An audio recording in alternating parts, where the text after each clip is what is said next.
I'm sorry if you can't hear me good because my dryer's going, but my first artifact that I have is a photo of me and Addie. And I included this because we worked together a lot and she was a huge part of this experience for me with the semester. And I was able to learn a lot from her. And at first we were both like uncomfortable working together and we weren't sure how we could help each other. And at the beginning of the semester when we had to write what I could learn from her, how she could help teach me, I wasn't sure with anything other than to help me be a better teacher.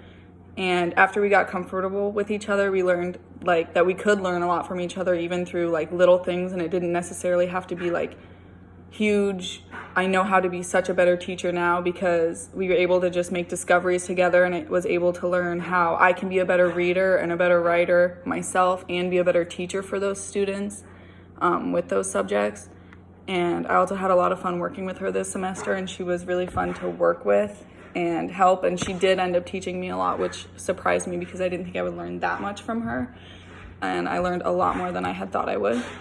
My second artifact is a megaphone that I made, and I wanted to use this to represent like being loud and being proud, because Addie was never afraid to ask questions or share something that she was proud of, or if she had an idea. She was always like loud about it, and she'd share whatever she felt like she needed to share. And if she felt like she did something good, she would say like what she did good, and then she'd always like make connections, and she'd always like vocalize this stuff. And she would always ask any questions that she had, whether it was with spelling or with like a book that we were reading. She'd always ask a question. She was always confident with her questions and didn't feel like shy about them. And this is something that I always struggle with because I don't like having to ask questions to people. And after working with her and seeing how much more she learned when she would ask the questions that she would have, really showed me that we should be asking those questions, and we should be encouraging our students to ask questions. And when we have something that we're proud about, we should be able to share that like Addie did, because it made her feel like what she was working on was worth it, because she was learning a lot from it. My third artifact is a question web.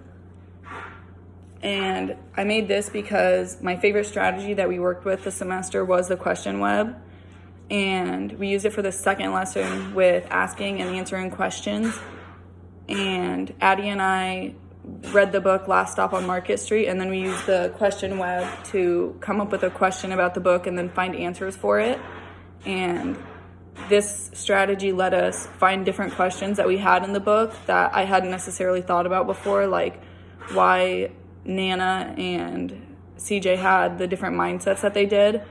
And then Addie and I came up with answers for it, and it was really interesting for me to see her thought processes on why she felt like the characters had their different mindsets, and she was able to relate them to her own life and the lives of those around her. And it helped us find like new questions and led for a deeper understanding for her and for me of the book, because I hadn't thought about all of these reasons for why CJ had such a negative mindset in the beginning of the book. So it led to both of us understanding the book a lot better, and it was definitely one of my favorite strategies that I've ever used, and I will definitely be using it in the future, so I'm really glad that I used it with Addie. My fourth artifact, I drew archaeology tools to represent the different discoveries that Addie and I made throughout the semester. And it also shows that when we give students tools, they can help make discoveries on their own, and they can like make connections and find their own knowledge. And whenever Addie would come across a problem, like if she didn't know how to spell a word, when I would give her hints on like, oh, it's spelled like this, she could connect it to her prior knowledge and then make new connections for why certain words are spelled similarly. And then we also made a lot of discoveries together that I think the tools represent. When we were reading books, she would point out different things with the illustrations I wouldn't notice because I don't generally look at the illustrations a lot. When we read Pup and Bear, she noticed wolves at the beginning of the book and then the bears at the end of the book. And we talked about it, and it was really interesting to see how the images were able to represent the beginning of the book and the end of the book in the story. And so it's really important that we are giving students these tools and that we're encouraging them to make their own discoveries. And then this is my favorite artifact that I made. It's supposed to be a window with the frame and then a mirror on the inside. when Addie and I would read any book, she was always able to find a mirror inside what I thought was a window. So she always could connect the story to something in her own life or something that she knew about. Like even when we read the book A Look at Mexico, she could relate the fact that they speak Spanish in Mexico to that her grandpa knows Spanish. So she could kind of relate to that in some way. Usually when I read books or watch a movie or anything, I usually see everything through windows, and I can see how it's so different from me, and it's hard for me to relate it to myself. And Addie is the exact opposite. She always finds a way to relate it to her own life. Like when we read Last Stop on Market Street, she related the food kitchen that Nana and CJ worked at to her classmate Ingrid, who she says has worked at a food kitchen before or food pantry before. And so she already had prior knowledge of that, and then she could connect to that because she saw the mirror and found a way that she was similar to the characters. And I think this is something that's really important and that I can work on as a reader, and that when I am a reading teacher, that it will help my students more because I can see the story from a perspective that they might see that can help them become better readers too. And so I'm glad that I worked with Addie and that she can always see mirrors where I see windows, because now we have shared our perspectives and can see both ways.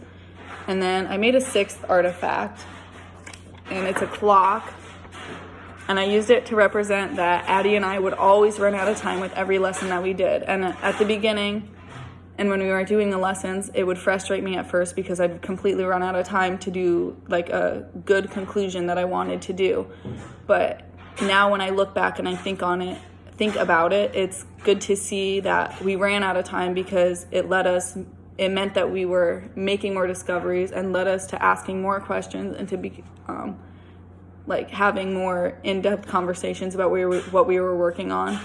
And I noticed that whenever we'd run out of time, it would be because Addie had been making a lot of connections. And so, while there are downfalls to running out of time, it can definitely be beneficial because it shows that you're working hard and that the lesson is completing its purpose. And so I think the clock shows that sometimes it's good to run out of time, and that, well, I can see it as a negative sometimes. It's nice to know now that I would rather run out of time and have to continue the lesson a later day than complete it really fast, because then it might not be in the student's zone of proximal development, and obviously the lesson isn't doing its full purpose. So sometimes it's good to run out of time. And so those are all of my artifacts. I'll show you them all again.